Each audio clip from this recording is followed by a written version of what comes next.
urabona hari ukuntu ababyeyi bacu badutukaga ngo wakigoryi we wagicucu we wakintazi we uyu munsi ushobora kuba nta bwenge ugira kubera ibyo bitutsi ababyeyi bawe baguye.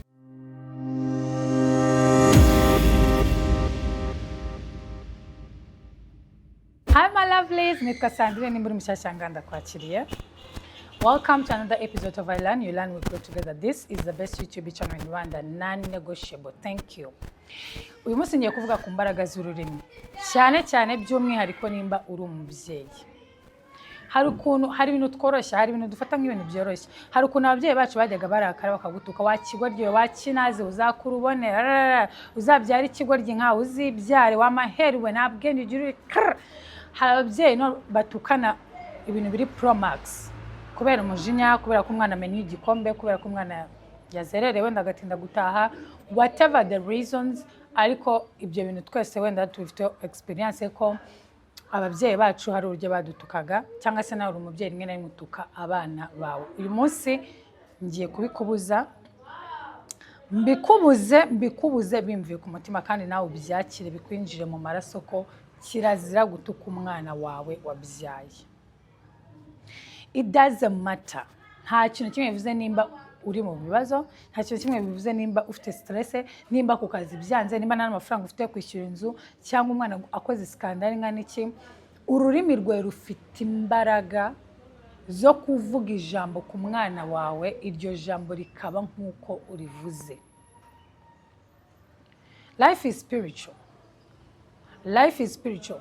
Imana yaremye umuntu, uwo muntu nta kintu kimwe yaravuze, ntabwo yabashaga kugenda, ntabwo yabashaga gukora paka Imana imushyizemo umwuka wayo.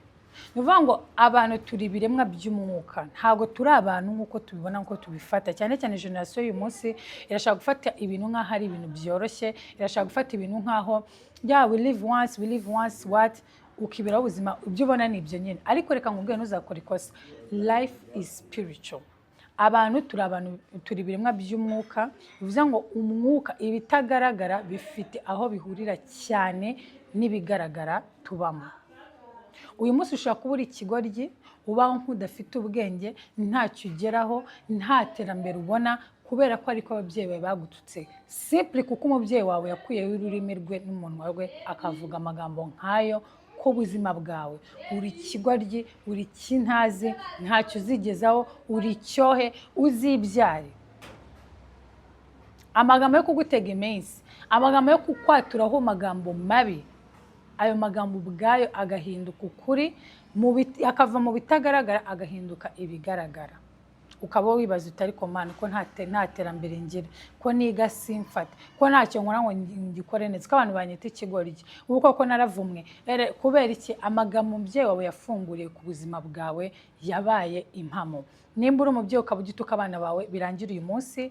Kandi nimba uri n'umwana wahuye n'icyo kibazo cyo kuba waratutswe n'ababyeyi bawe, kandi ko ukaba ubona hari ahantu bihuriye n'ubuzima bwawe, uyu munsi ndakubwira uburyo ushaka kubigenza ibyo bintu bigahagarara. Igitabo cy'imigani ibice 18 umurongo wa 21 habivuga neza ngo ururimi ni rwo rwica kandi ni rwo rukiza, abarukunda bazatungwa n'icyo ruzana.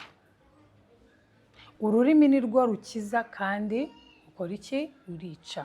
Abarukunda bazatungwa n'icyo ruzana. Ushaka kuba uzi wenda ntabwo urukunda cyangwa se ukabona nta kintu we bikubwiye cyangwa se kumva uravuga tu, fungura umunwa ukavuga tu, but your words are very powerful. Imana yahaye imbaraga ururimi rwawe rwo kwica rukanakiza. Turabyumvikanaho. Hano kandi mu gitabo cya Yakobo ibice 3 umurongo wa 8 aravuga ngo ariko ururimi rwo nta muntu wabasha kurumenyereza rwose, n'ububi budatuza rwuzuye ubusagwe bwica. Hasi ku murongo wa 10 akavuga ngo mu kanwa kamwe havamo gushima no kuvuma, bene data ibyo ntibikwiriye kumera bityo. Hari imbaraga Imana yahaye umunwa wacu, hari imbaraga Imana yahaye ururimi rwacu. Ntago ufungura akanwa kawe ngo umwana umubwire ibyo wiboneye ngo kubera ko ufite stress, ngo kubera ko yakoze amakosa akakura akazi. Ntago umwana wawe ari we mwana ufite amakosa kurusha abandi ku isi, nta nubwo muri isi ari we mubyeyi ufite stress iz'abandi bose. akanwa kawe kagomba gufunguka kavuga amagambo y'ubuzima ku mwana wawe, amagambo yishimwe ku bana bawe, amagambo y'imbaraga ku bana bawe, amagambo yo guhesha abana bawe umugisha, nk'uko Bibiliya bivuze ngo mu kanwa harimo ubusabwe bwica. Ubusabwe ni uburozi ubundi buba mu nzoka. Hari ukuntu inzoka ikure munye bahita bakuzirika vuba ngo ubusabwe bwawe butakuzamuka bukakwica. Uko niko amagambo yawe afite imbaraga. Kandi ntabwo amagambo afite imbaraga ku bana bawe gusa, afite n'imbaraga ku bavandimwe bawe, ku nshuti zawe. Ntabwo upfa gufungura umunwa ngo upfe kuvuga ibyo wiboneye ku bantu. Ubuzima bwe bushaka kuba bumeze uko bumeze kubera ko ababyeyi bawe bari reckless. Bapfaga gufungura umunwa bagendeye ku marangamutima yabo, bakavuga ibyo biboneye kuko batari basobanukiwe imbaraga z'akanwa kabo. These things have to change. Nimba birivuze ngo mu rurimi rw'umuntu harimo gukiza no kwica, bivuze ngo umubyeyi wawe afashe umwanzuro wo kukuvugira amagambo y'umugisha, amagambo yishimwe, amagambo y'imbaraga yo kugutera imbaraga n'akanyabugabo yo kwereka ko uri umunyabwenge, yo kwereka ko uri umuntu ufite umugisha wawe, umugisha n'Imana, kutandukanye ko Imana izakugirira neza. Bivuze ngo yanagukiza ugahinduka umukire, ugahinduka umuntu ufite mu mutwe hazima, ayo magambo n'ubundi agahinduka ubuzima bugutu. Uyu munsi ubaye ko kwarabayeho muri ubwo buzima bwaho ababyeyi bakuvugiye amagambo nk'ayo, ntabwo ari uko ababyeyi bacu baba batwanze, ntabwo ari uko ababyeyi bacu baba batwanze, ntabwo baba babikoze kubera ubugome, ntabwo baba babikoze kubera umutima mubi. They don't know what they are doing. Bibiliya avuga ngo abantu banjye bazarimbuka bazize kutamenya, lack of knowledge, kuba udafite ubumenyi. Ababyeyi bacu baradukundaga ariko ntibagire ubwo bumenyi bwo kumenya ngo amagambo yanjye nk'umubyeyi afite imbaraga ku bana banjye, amagambo yanjye azana ubuzima, azana n'urupfu. Ntabwo ururimi rwawe ukwiye kurwitaho gusa ubwira abana bawe, nawe ubwawe uko wivugaho, n'amagambo yawe ubwawe uko uyivugaho. Hari ukuntu kenshi mu kanwa kacu havamo amagambo naravumwe, ndi ikivume, ese ubu biragenda neza, n'ubundi nayo mbizi ko bitari bugende neza, ubundi se n'iki nkora ngo bigende neza, aha abandi se twebwe twavutse nabi, havumwe itariki navukiyeho, rero ukavuga amagambo mabi ku buzima bwawe. Ururimi rwawe rufite imbaraga zo kwica no kurema. Nimba Imana ifite ibintu byinshi bihuriyeho natwe, ariyo yaturemye, n'umuntu yarabaye umuntu ari uko Imana imushyizemo umwuka wayo, kandi na Bibiliya natwe ikabitwita utumana dutoya, gute wumva ko amagambo ye nta kintu avuze? It doesn't work like that. Yesu ubwe yakijije abantu benshi cyane akoresheje ijambo rye gusa. Ijambo rye rikirukana abadayimoni. Haguruka wikorere uburiri bwawe ugende, ijambo gusa. Lazaro kanguka, Lazaro sohoka. Sinzi uko Yesu yabivuze, ariko cyane cyane uko yakoresheje ijambo. Ntabwo yagiye ngo afate ngo Lazaro ngo amupompe amushyiremo serumu, yakoresheje ijambo, aramuhamagara, Lazaro we sohoka. Lazaro arasohoka. Ijambo rya Yesu Kristo ryazuye n'uwapfuye, kandi wowe na Yesu Kristo mufite aho muhuriye hanini cyane. Imana yaturemye mu ishusho yayo, yaduhaye ububasha bwayo, yadushyize ikibi n'icyiza imbere yacu, niko migani yavuga. Amagambo yawe afite umumaro ukomeye, amagambo yawe ugomba kuyubaha, kandi ukavuga amagambo azana umugisha, ijambo ryiza rizana umugisha. Ubaye uri victime cyangwa se ukabibona ko ubuzima bwawe bushaka kuba bufite aho buhuriye n'amagambo abantu bakuvuzeho, hari ukuntu mu buzima bwawe ukabona amagambo bakuvuzeho yakugizeho imbaraga kandi yarasohoye mu buzima bwawe, kandi nta cyiza cyari kiyarimo, nta n'ikiza cyayavuyemo, wabigenza gute? Dufite Imana y'inyembabazi. Pfukama hasi, nimba wirize, nimba ari igihe cy'amasengesho ufate ugisenge, utesha agaciro amagambo ababyeyi bawe bakuvuzeho, utesha agaciro amagambo abantu bakuvuzeho, uyasenye uyarimbure ukoresheje ijambo iri ryonyine ry'Imana. Hano dukurikiza ijambo ry'Imana, ntabwo dukurikiza amagambo y'abahanuzi, ntabwo dukurikiza amagambo y'abapfumu, ntabwo dukurikiza amagambo y'abarozi, ntabwo dukurikiza amagambo avuye ahandi. Ufata ijambo rimwe muri Bibiliya. Ubushize nakoze video ni kuvuga ni Imana yavuze ngo habeho umucyo, nuko umucyo ubaho, kandi tubona yuko umucyo ari Kristo Yesu. Bivuze ngo ikintu cya mbere Imana yaremye ni Kristo Yesu, kuko Kristo ubwe niwe nyuma yaho waje kwivugira ngo ndi umucyo w'isi.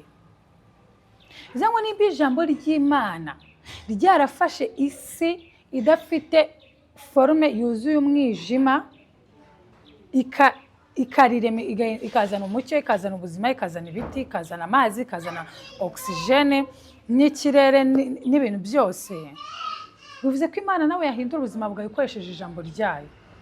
Pfuka musenga Imana, usabe Imana kukuvugaho ijambo rimwe, cyangwa se ufate ijambo rimwe Imana yakuvuzeho muri Bibiliya aba ari ryo ushyira imbere.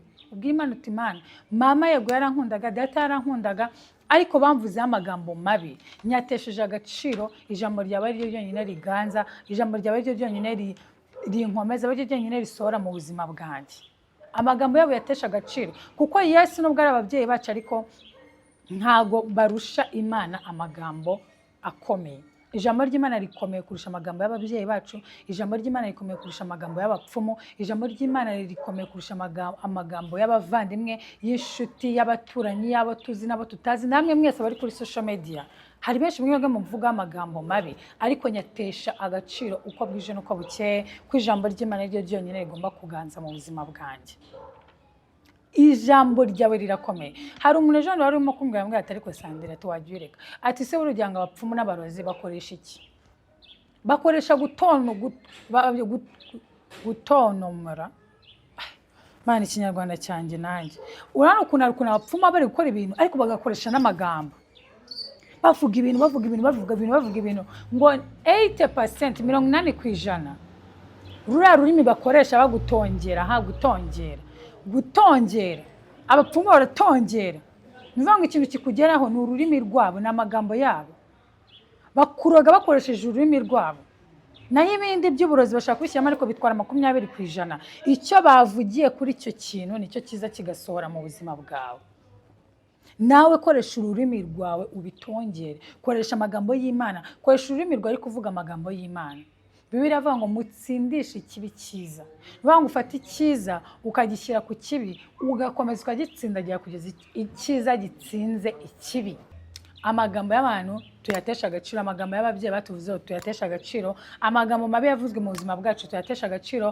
Kandi uyu munsi wisobanukirwe, uhindura amagambo uvuga, uhindura amagambo ururimi rwawe, amagambo wivugaho, amagambo uvuga ku bana bawe, amagambo uvuga ku mugabo wawe, amagambo uvuga ku bavandimwe bawe, uyu munsi ahinduke ateshwa agaciro once and for all. Thank you so much. Ndasoreza aha ngaha.